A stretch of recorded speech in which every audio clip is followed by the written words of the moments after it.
ఈ రోజుల్లో కర్మ గిర్మ ఏముండదు అన్న వాళ్ళకి ఈ వీడియో చూపించండి. ఈ వీడియోలో ఒక ఆటో కనిపిస్తుంది కదా, దాని పక్కనే ఒక సైకిల్ కూడా ఉంది. ఆటో డ్రైవర్ ఆటో దిగి ఆ సైకిల్ ని పక్కన పెట్టి వెళ్లిపోయి ఉండొచ్చు. కానీ ఆ ఆటో వాడు ఆ సైకిల్ వాడు చూస్తున్నాడా ఏంటి అని అనుకొని ఆ సైకిల్ ని కింద పడేసి పక్కకు జరిపి ఆటో స్టార్ట్ చేసి ముందుకెళ్తుంటే ఆ సైకిల్ ఆటో వెనక టైర్ కిందికి వచ్చింది. ఎక్కించి వెళ్దామన్నా కూడా ఆటో ముందుకు వెళ్ళలేదు. ఇక చేసేదేం లేక తప్పక ఆటో దిగి సైకిల్ ని పక్కకు తీయంగానే ఆటో ముందుకు మూవ్ అయింది.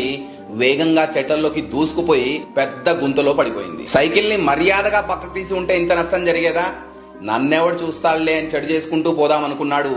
అదే చెడు ఆటో వాడి మెడకు చుట్టుకుంది. ఇది కలియుగం. ఈ జన్మలో చేసిన పాపాన్ని ఈ జన్మలోనే అనుభవించాలి. అదే విధంగా వేరే వాడి ₹1 అన్యాయంగా గనక తింటే తిరిగి ₹100 చెల్లించాల్సి ఉంటుంది.